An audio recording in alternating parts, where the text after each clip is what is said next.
Uncle Mo.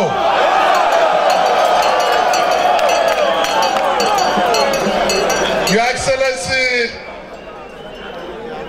the former governor of our great state and the Director General of our divine mandate. The state chairman of the largest party in Africa, the only party that is known as the grassroots, the only political party in Akwa Ibom State. Which party is that? Which party is that? The Secretary to the State Government, the Dean of Commissioners on behalf of all the commissioners, all the members of the House of Assembly, the godfather of the boys and the girls, and the students, and the youths, and the women. All the SSS, SS, and the great Akwa Ibom people that are here. Gentlemen of the press, I don't have much to say. I just want to say, Yabasini Ongafo. Yabasini Akwa Ibom. What you people are doing today, you are challenging me the more. That I should not sleep until all employed youths of Akwa Ibom have jobs.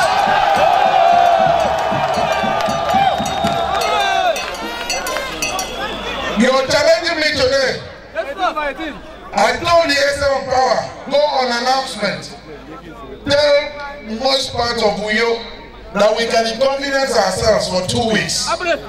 Let us refurbish our distribution lines. And all of you gave us that support. Today you are challenging me the more. That in the next 18 months, I must make sure you have uninterrupted power supply in this state. Today you are challenging me the more.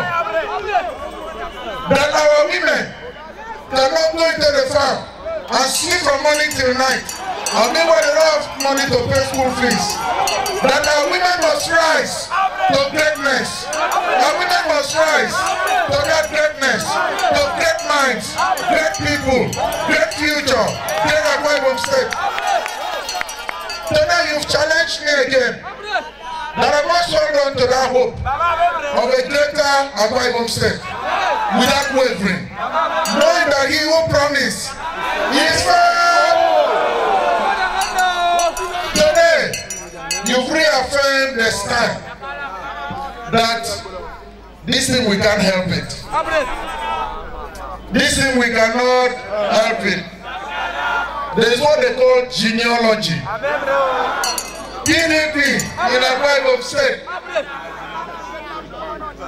Does it fall under that genealogy? Since the birth of democracy and the birth of PDP, have we ever been to any other party? I just want to appeal once more that democracy will be sweeter. We can serve democracy if we follow the constitution of this country. And the constitution says we must run a multi-party system, not a one-party country. And I want to appeal to the rest of the world. Remember that woman.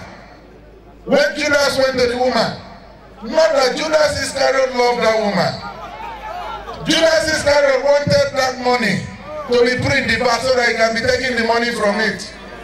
Today, we are telling the whole world, those who are dancing around our Bible, say let's take it backwards.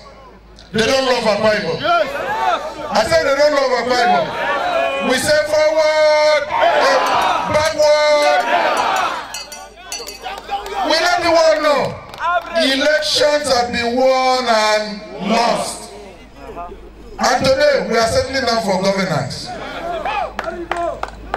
We are passionate that we have one of the greatest brains in this country. But when they finish from school, no job. When they're supposed to drive their own cars, they are trekking. And we are determined as government that our people must rise. Our people must rise. Our people must rise. Our people must rise. So as that woman said in the Bible, what did she say? Leave us. What did she say? Leave us. Let's march to greatness. I want to thank you people. But one thing is sure, no matter the satanic propaganda, the judiciary made a statement. He said, as far as we are concerned, Udo Emmanuel is.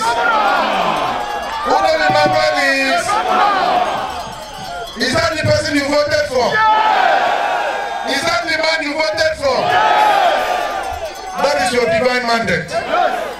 And on divine mandate, we stand.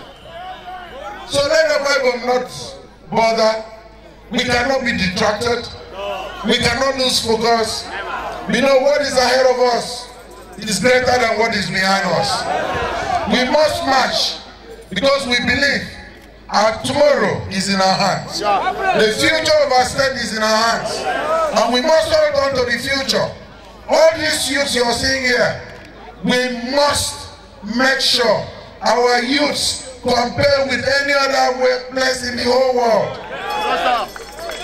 We must work hard. All you need to do, you need a governor that when he speaks to the outside world, they will not say we don't know his email address. Because today, nobody comes to help you if the person does not know you. So we are not interested. What we are interested is we must industrialize this sector. No matter the distraction, before the end of next week, I'm going to do a groundbreaking of at least 2 more industries. By next week, we are almost ready. The factory is on its way. We are going to start meter assembly plants.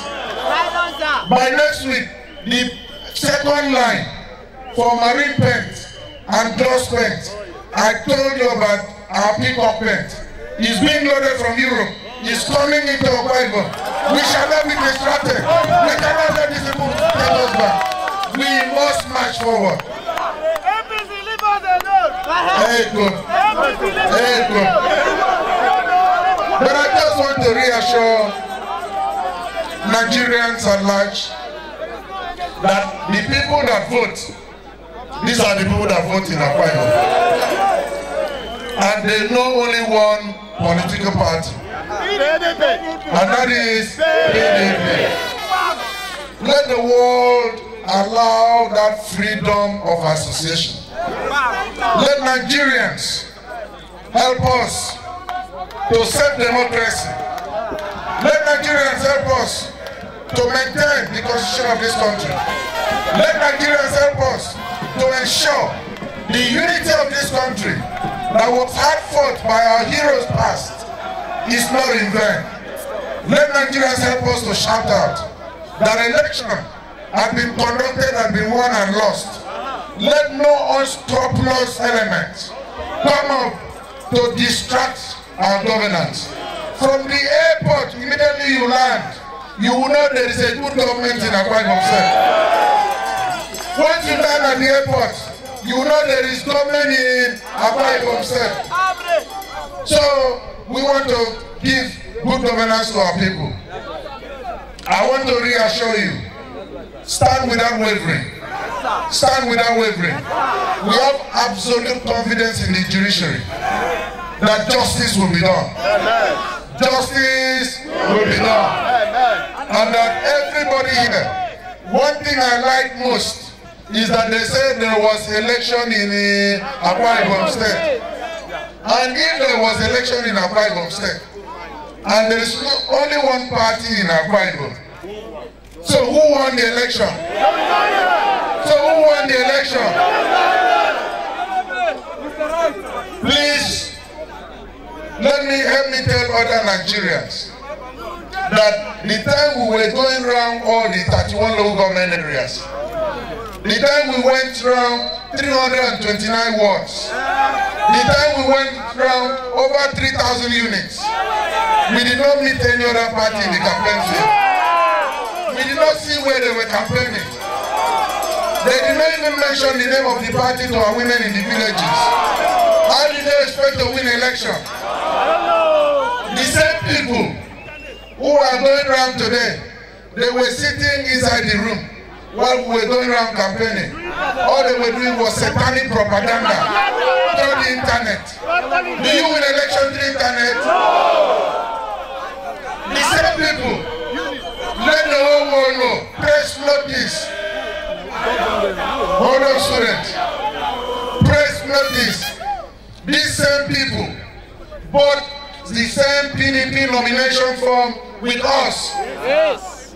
So that is why they did not meet the statutory 21 days that INEC has specified. By the time they bought the form, they knew Akwa Ibom people was giving and moving towards divine mandate. What they did was to run into any other party. And they lost time. That's why they could only fit into 18 days. Go and ask people who were in the court. They could only do 18 days. And the law says 21 days. Do you win an election in 18 days? No. Can you unseat a party that is like religion in the state in 18 days? So let the truth be told and let the world know it. That these people never campaign. Nobody knows the name of their party in the villages.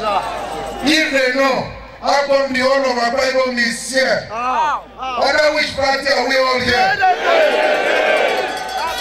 This set of people, they didn't campaign. You don't know them. They didn't even remember to pick a deputy governor. They went and picked somebody who was still collecting money, collecting salary as a civil servant. He did not resign according to the law. That is law number 1. Since they was still collecting money up till July. And they saw in the bank statement. Bank statement cannot lie. How can you say you did not know? How come you went to go and withdraw the money? So you did not have a deputy governor. How can you be a governor without deputy?